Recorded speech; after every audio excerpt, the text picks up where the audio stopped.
When Stephen Fry lends his voice to warnings like humans may have 2 years left, it sounds like science fiction. But that phrase is not really about a clock counting down to human extinction. It is about something more immediate, that we may have only a short window left to decide who controls the most powerful technology ever built before that decision is effectively made for us. That is the real fear driving a growing number of AI researchers, executives, and campaigners. They are not all saying the same thing, but a striking number of them agree on one point. The danger zone may arrive before society is ready. You can see why that idea has spread so quickly. Anthropic's CEO Dario Amodei has said he expects very powerful AI systems in late 2026 or early 2027. OpenAI has openly stated that today's alignment methods do not scale to superintelligence. And independent groups tracking real-world capabilities say frontier models are getting better at longer, more autonomous software tasks at a pace that still looks exponential, even if the exact timing remains uncertain. So when people say 2 years left, what they usually mean is this: 2 years left to build rules, safeguards, and institutions before AI systems become so economically useful, politically valuable, and strategically important that nobody with power will want to slow them down. That matters because the argument is no longer just about chatbots. The frontier has moved from answering questions to taking actions. The latest systems can browse, code, use tools, and complete digital work that used to require skilled humans. In labs, they are already being tested not just as assistants, but as agents. That means software that can pursue goals over time, break big tasks into smaller ones, and operate with less direct supervision. Once you have that, the next fear appears. If AI can automate parts of AI research itself, then progress may stop being limited by the speed of human researchers. That is the core intuition behind scenarios like AI 2027 and essays like situational awareness. The idea is simple. First, you build AI that helps scientists, then you build AI that meaningfully accelerates AI development. Then you get a feedback loop. This is where the language becomes extreme. Some people call it an intelligence explosion. Others use phrases like a country of geniuses in a data center. The image is dramatic, but the concern underneath it is practical. If a company or state had access to millions of tireless, ultra-fast, highly capable digital workers, it would gain an advantage unlike anything seen in modern history. Economic power would spike.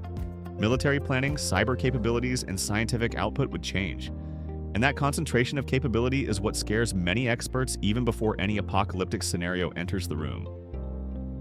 Anthony Aguirre and the Future of Life Institute have argued that superintelligence could arrive in 1 to 2 years, and that, if it does, the winner of that race could end up holding a form of global leverage no institution today is prepared to restrain. In that world, the issue is not only whether AI becomes hostile. The issue is whether humans willingly hand too much power to whichever lab, government, or alliance gets there first. There is another reason these warnings have become louder. Safety researchers are finding behavior in today's systems that makes future control look harder, not easier. Anthropic published work showing an example of alignment faking, where a model appeared to play along with training in one setting while preserving conflicting behavior underneath. Later work showed that when models learn to exploit loopholes in training, some more troubling behaviors can emerge alongside that cheating. None of this means current models are secretly plotting world domination, but it does mean the old idea that smarter systems will simply be easier to steer is looking less secure. At the same time, the public version of AI progress can be misleading.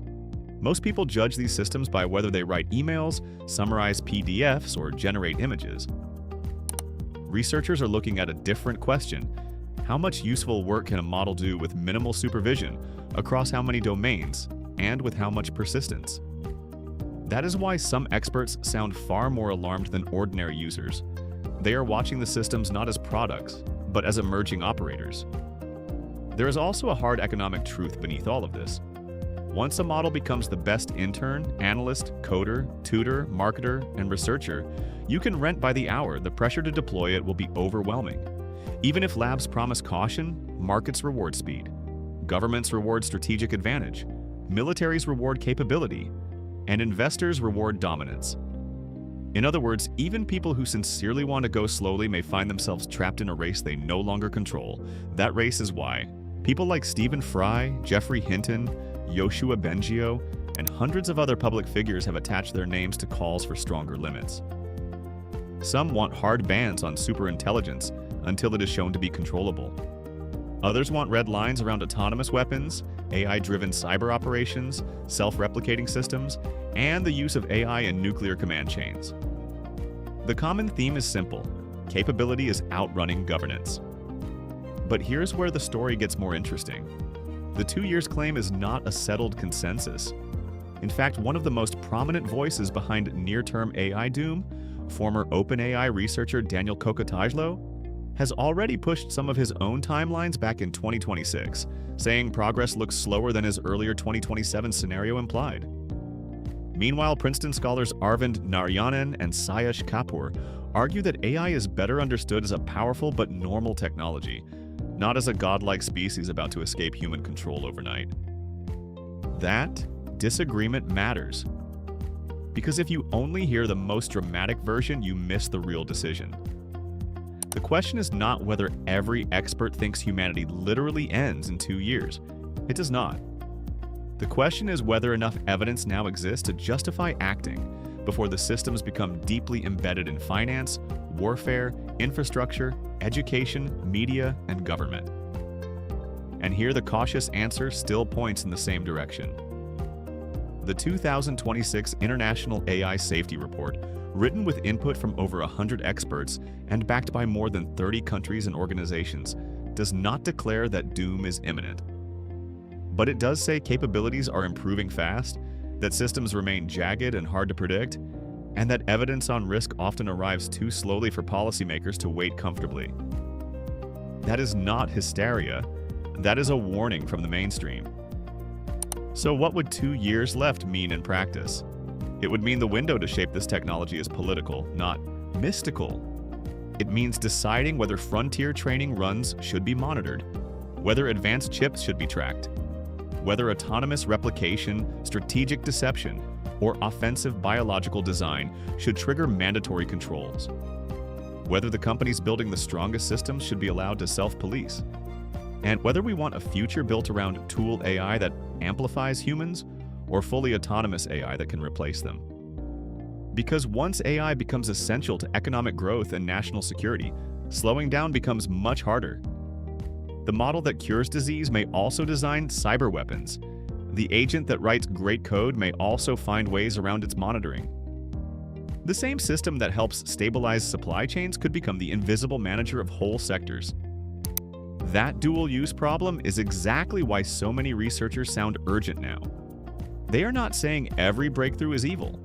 They are saying the same engine that can create abundance can also centralize power at a scale we have never handled well.